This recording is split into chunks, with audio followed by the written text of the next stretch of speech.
Inshuti bakunzi ba Kimeza TV turabasuje tunabaha ikaze mu nyungurabwenge y'uyu munsi. Ese uzi bingana iki ku bijyanye n'icyubahiro? Icyubahiro uba ugomba abandi cyangwa se bo baba bakugomba? Bigenda bite iyo abantu batakubaha? Umuntu wese aho ava akagera aba ashaka kubahwa, uhereye ku babyeyi n'abarezi bawe kugeza ku nshuti zawe, abo bose bagukeneyeho icyubahiro. Agasuzuguro ni kimwe mu bintu bibabaza cyane kandi kagira n'ingaruka ku mitekerereze ya muntu no ku buzima muri rusange. Nyamara ushobora kuba ubayeho ubona usuzuguwe mu bandi. Ese biterwa n'iki?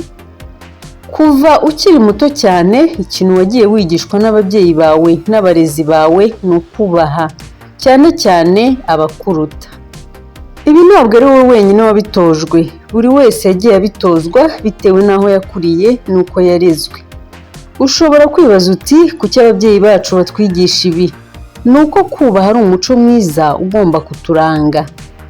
Inyandiko yasohotse mu kinyamakuru American Psychology Association mu mwaka wa 2018 ivuga ko kubahwa bishimisha umuntu cyane, ariko nawe agomba kubigiramo uruhare. Ushobora kubona bagenzi bawe bagusuzugura, baguca amazi, ukibaza utese kuki abantu bansuzugura. Ujya wumva utubashywe mu bandi. Ibi bishobora guterwa n'impamvu zitandukanye. Dore zimwe mu mpamvu zishobora gutuma abantu batakubaha nk'uko tubikesha ikinyamakuru Psychologies cyo mu Buhinde. Impamvu ya mbere, kugira imyitwarire mibi ibangamira abandi bantu mubana mu buzima bwa buri munsi. Kugira imyitwarire mibi ibangamiye abandi bantu mu buzima bwa buri munsi. Impamvu ya mbere ni ukugira imyitwarire mibi ibangamira abandi bantu mu buzima bwa buri munsi. Niba uri wa muntu ukunda kubeshya, gusuzugura, kwiba no kubaho ubangamiye abandi, bizagorana cyane kubona umuntu ukubaha. Iyi myitwarire ituma abantu benshi bakuburira icyizere ndetse bakabona nta mpamvu n'imwe yo kukubaha. Impamvu ya kabiri ni ukugira imikino ikabije. Ibi nabyo bishobora kuba intandaro yo gusuzugurwa. Ni byiza kuganira n'abandi kandi mukagira n'igihe gihagije cyo guseka no gutera urwenya. Ariko urwenya rwinshi rushobora gutera ibibazo utatekerezaga, ndetse niba uri umunyarwenya, mbere yo gusetsa ubikora nk'akazi.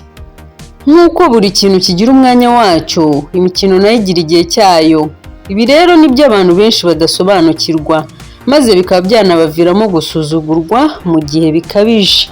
Usanga kenshi abantu babifata nk'uko umwana mwiza, bumva ko iyo basetsa baba bisanisha n'abandi, ariko iyo bimaze kurambirana batangira kubibona nk'ikibazo, ndetse bagatangira no kubifata nk'impamvu yo kutabubaha nk'uko bikwiriye.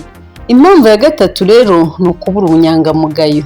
Tekereza ukuntu wizera inshuti yawe magara, nyamara ikinyoma kimwe gishobora gutuma ubucuti bwanyu buzamo agatotsi. Kimwe n'ibi rero, ni ngombwa kumenya ko iyo abantu bamaze kugufata nk'umunyabinyoma, batangira kugusuzugura ndetse n'ibitekerezo byawe ntibabyumve, kuko nyine baba batekereza ko nta bunyangamugayo n'ukuri bibirimo. Impamvu ya kane ni ukuba nyamwigendaho. Iyi ni ingingo ikomeye cyane, ndetse niba wibaza impamvu abantu batakubaha, ugomba kubanza ukisuzuma. Ukibaza utese mbana nte n'abandi? Aho sinaba ndi nyamwigendaho? Nyuma yo kwisubiza, ushobora gusanga koko ariyo mpamvu. Iyo buri kintu cyose ukora uba witaye ku nyungu zawe, udatekereza ku marangamutima y'abandi, gahoro gahoro abantu bagenda bagushiraho, ndetse n'icyubahiro baguha kikayoyoka. Impamvu ya gatanu ni ukutagira intego mu buzima. Kugira intego ni kimwe mu bitandukanye ikiremwa muntu n'izindi nyamaswa. Umuntu afite ubushobozi bwo kwiha intego ndetse agakora cyane ngo azigereho. Abantu bakunze kubaha wa muntu ufite intego zikomeye mu buzima bwe ndetse ukora cyane ngo azigereho, kuko batera imbaraga kandi bakanamugirira icyizere. Ku rundi ruhande kandi, abantu rwose basuzugura wa muntu utagira icyo yitaho, mbese nta ntego agira mu buzima. Impamvu ya gatandatu ni ukugira agasuzuguro no kutiyubaha ubwawe. Nta muntu uzaguha icyubahiro mu gihe wowe ubwawe utiyubaha, ndetse ntuzigere unategereza icyubahiro kivuye ku bandi mu gihe wowe ubwawe utiyubaha. Nanone mu gihe usuzugura abandi, nawe nta muntu uzakubaha. Niba rero ugira agasuzuguro muri wowe ukaba utiyubahisha, ushobora kuba ariyo mpamvu abantu bagusuzugura ntubimenye.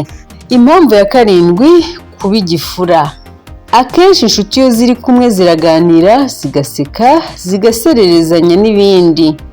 Umuntu urakara vuba rero iyo bamuserereje gato ahita arakara, akaba yanarwana. Ibi bituma isura yawe mu nshuti zawe yangirika.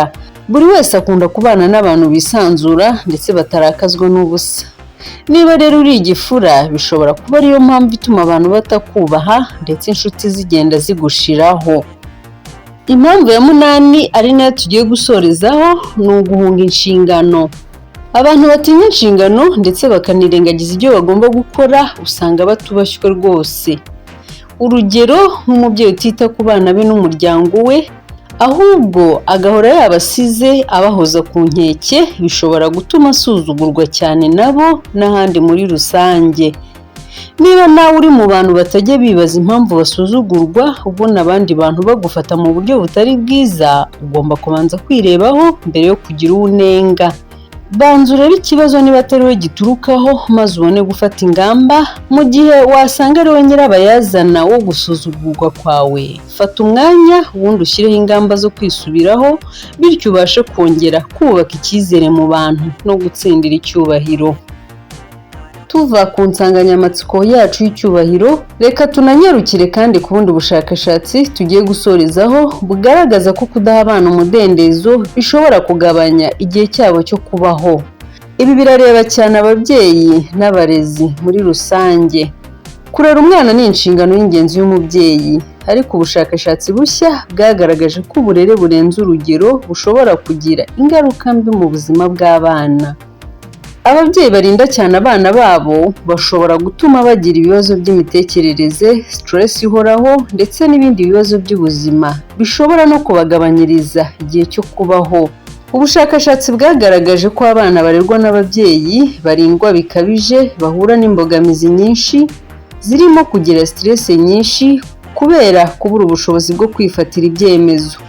Ubwoba bwo gufata inshingano ndetse n'ibibazo by'imibanire bituma bagorwa no gukorana n'abandi mu buzima busanzwe. Muri raporo ya UNICEF igaragaza ko ihohoterwa rikorerwa abana byagaragaye ko abarenga 50 by'abana bakorewe ihohoterwa rishingiye ku marangamutima, ku mubiri cyangwa ku gitsina. Iyi raporo igira inama ababyeyi yo kuganiriza abana babo no kubafasha kwigira aho kubabera igitutu.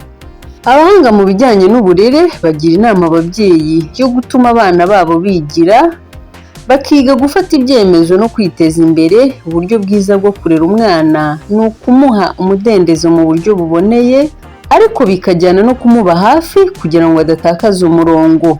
Nubwo ababyeyi baba bafite intego nziza yo kurinda abana babo, kubikora birenze urugero bishobora kugira ingaruka mbi ku buzima bwabo.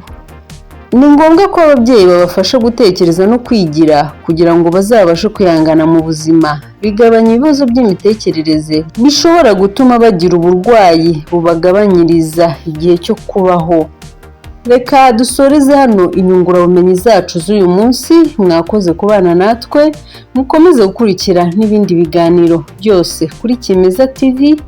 Mugire amahoro.